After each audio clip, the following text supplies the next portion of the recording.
السلام علیکم کلاس 5۔ کل ہم نے آپ کی کتاب کی کہانی کی تھی چپڑ پاڑ۔ میں نے آپ کو کل اس کی ریڈنگ اور اس کے مشکل الفاظ کی املا آپ کو لکھنے کے لیے دی تھی، اس کے ساتھ ہی ساتھ اس کے الفاظ معنی بھی آپ کو لکھنے کے لیے کہے تھے۔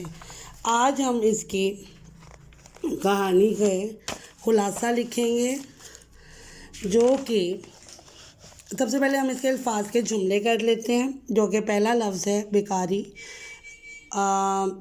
چھپڑ پاڑ کا پہلا لفظ ہے فاقہ تاری ہونا، یعنی بھوکے رہنا۔ بیکاری پر فاقہ تاری ہے بال نوچنا، بھوکا آدمی بھوک سے اپنے بال نوچتا ہے۔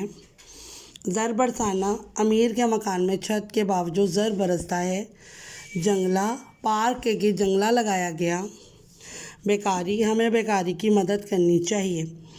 چھت، بنگلے کی پکی چھت ہے۔ تدریس، فروغ کیسے شعبہ تدریس سے وابستہ ہیں۔ اس کے بعد سوالات کے جوابات میں ایک سوال ہے آپ کا، نظم کا خلاصہ لکھیں۔ خلاصے کا مطلب ہوتا ہے کہ پوری کہانی نظم کو پہلے وہ شعروں میں ہوتی ہے اور پھر آپ نے اس کی تشریح کو سمیٹ کر ایک پیراگراف یا ایک پیج کی صورت میں خلاصہ لکھنا ہوتا ہے۔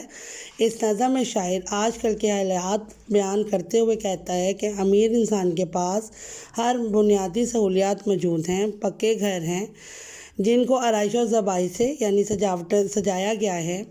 اسی گھر کے باہر ایک بیکاری کھانے کو ترس رہا ہے کہ اس کے مکان کی تو چھت بھی نہیں ہے، پھر بھی کھانے کو روٹی نہیں ملتی۔ جن کے گھروں پر چھت موجود ہیں ان کے پاس تو دولت ہی دولت ہے۔ امیر آج کے دور میں امیر تر اور غریب غریب سے غریب تر ہوتا جا رہا ہے۔